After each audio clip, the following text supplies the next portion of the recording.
Sa kauna-unahang pagkakataon, sumama ang barko ng People's Liberation Army ng China sa agresibong aksyon laban sa mga barko ng Pilipinas sa West Philippine Sea. Overkill ito ayon sa Philippine Coast Guard. Yan ang ulat ni Ryan Lesiges. Hindi lang isa, kundi 5 naglalakihang barko ng China ang nangharas sa mga barko ng Pilipinas kahapon sa Bajo de Masinloc. Pero ang pinakamatindi sa pinakaunang pagkakataon ay kasama na daw sa nagsagawa ng dangerous maneuver ang warship na barko ng China na Plan. Sabi ni Commodore J. Tariela, PCG spokesperson for the West Philippine Sea. Nangyari ito 19 nautical miles mula sa Scarborough Shoal.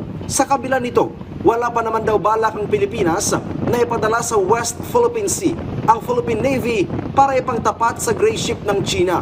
Pero hindi daw ito magpapakita na malamya ang tugon ng bansa sa patuloy na pagiging agresibo ng China, kundi para maiwasan lang ang paglala ng tensyon sa WPS. Gid ni Tariela, overkill ang ginawa ng China sa mga barko ng Pilipinas na nagsasagawa lang ng humanitarian mission sa Scarborough Shoal. This is just a clear evidence that it is not the Philippines that aggressively deployed our vessel. The one that is aggressive here, the one that is provocative and escalating tension in Bajo de Masinloc are the Chinese Coast Guard vessels.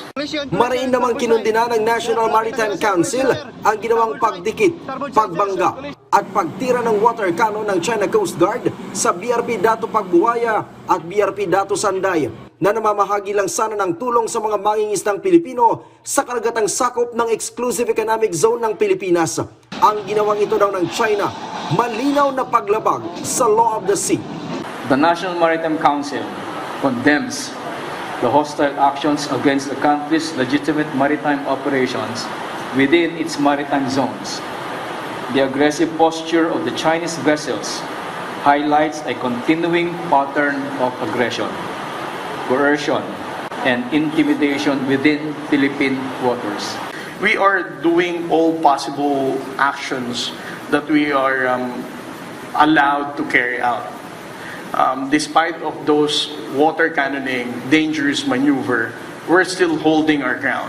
Ang panibagong insidente sa Panatag Shoal, nakarating na daw kay Pangulong Ferdinand R. Marcos Jr. Ayon kay NMC spokesperson Undersecretary Alexander Lopez, ikinababahala daw ng punong ehekutibo ang insidente. The Philippines reiterates that the Bajo de Masinloc is an integral part of the Philippine territory and has indisputable sovereignty over the high tide feature and its territorial sea.